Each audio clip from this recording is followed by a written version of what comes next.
बिस्मिल्लाहिर्रहमानिर्रहीम। इंसानी ज़िंदगी में कुछ चीज़ें ऐसी होती हैं कि वो उनकी पहचान बन जाती हैं और फिर उनके यकीनन ये तो सारी ज़िंदगी का ही मामला है कि चीज़ें जो होती हैं उनमें अच्छाइयाँ भी होती हैं और बुराइयाँ भी होती हैं। तो ये हम बैठे हुए हैं, यहाँ घास काट रहे थे, सुबह से हम लगे हुए हैं। अभी 12 बजे का खाना हम खा रहे हैं। खाने में ये लस्सी है, ये नीली मिर्ची है, ये फलियों की सब्ज़ी है और रोटियां वगैरह और इस तरह का जो ये आजकल यही खाया जाता है कश्मीर में ज़्यादा। लेकिन जो हैरत की बात है और जो इस तमहीद के बाद जो आपको बताना मकसूद है वो ये है कि मैंने ये बंदे लगाए हुए इधर घास काटने के लिए। अगर एजाज अपने कैमरे से उस तरफ दिखा सकें तो ये बड़े घने दरख्त हैं माशाल्लाह यहाँ, और ये इतने खूबसूरत दरख्त हैं कि मैं जब ज़िंदगी की मसरूफियत से या कभी मैं अपने उन चीज़ों से तंग आ जाता हूँ ना, तो आप ले लेंगे, दे दें उसको तो है, ठीक है, चलने दें।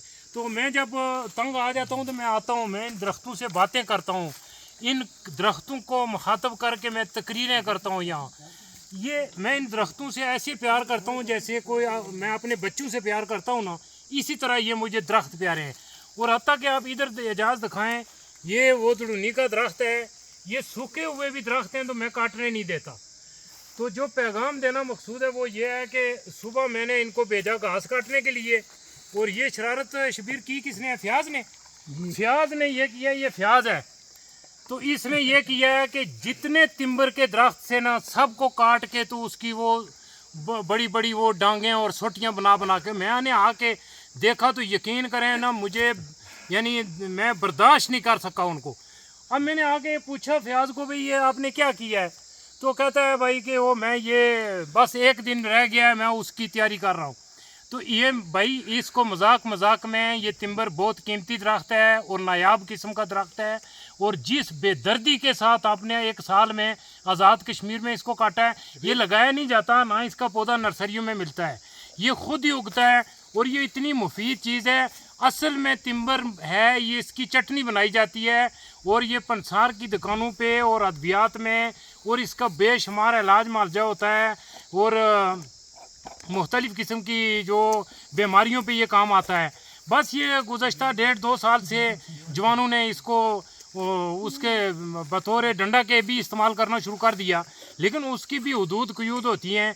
इस बेदर्दी से मत काटे। मैंने फ्याज के साथ लड़ाई की, वो इसको मना किया कि भाई ये दरख्त मेरी जगह से नहीं काटने आपने। और अब ये है कि शऊर का ये आलम है, तो फ्याज कहता है कि बस बहुत हो गया जी। अब मुझे ये समझ नहीं कि इसने करना। अभी घास मेरा कम अज़ कम 300 यानी वो जिसको हम वो परियाँ बोलते हैं वो रहता है काटने के लिए, यानी अभी हमें 15 दिन लगेंगे। तो वो कहता है बस ये एक दिन रह गया, मैं तो बस जा रहा हूँ। तो फ्याज तू चलियो की है लाहड़ के करे हो जाए। अच्छा, तो ये फ्याज का ये मसला है जी कि ये हमारे गांव का नहीं है, ये कि ये बोलता माशाल्लाह गोजरी है, ये बड़ा यानी रवायती किस्म का गुजर है। ये रहता है कितने होते हैं तू मुजफ्फराबाद भाई तक अगू हटो जी, मुंडे गल कर लो। हाँ, हटियां वाला तेरो एमएलए कौन है? ओ माशाल्लाह। अच्छा, ये राजा साहब का जो वो है वोटर उनके हल्के का है। तो आपकी तेरी यूनियन कौन सा लगे ना? सेना दामन को। तो यो राजा फारूक हैदर साहब का वोटर है, मतलब उन हल्का विच है। ते लेकिन ये कम करिए कि तिम्बर का डंडा हूँ और नहीं इससे बाद कपना। तेरी मेहरबानी, जरा कप छोड़िया और नहीं कपना। अरे मारे करो नहीं वो तारे भाई है तिम्बर उम्र नहीं है तो कोई और छुट्टी बना ले, लेकिन तिम्बर नहीं कपना। तो यही पैगाम देना मकसूद था कि ये इस तरह बेदर्दी के साथ हरे भरे दरख्तों का ज़िया करना, इनको काटना और इनको ये शुगल तमाशे के तौर पे यूज़ करना नहीं। अल्लाह खैर करे, हम पूरा मन कौम है इंशाअल्लाह। जवानों, आप तसल्ली रखें, अपने हक़ के लिए निकले हुए हैं, आप पे कोई अल्लाह के फजल से कोई मुश्किल वक्त नहीं आएगा।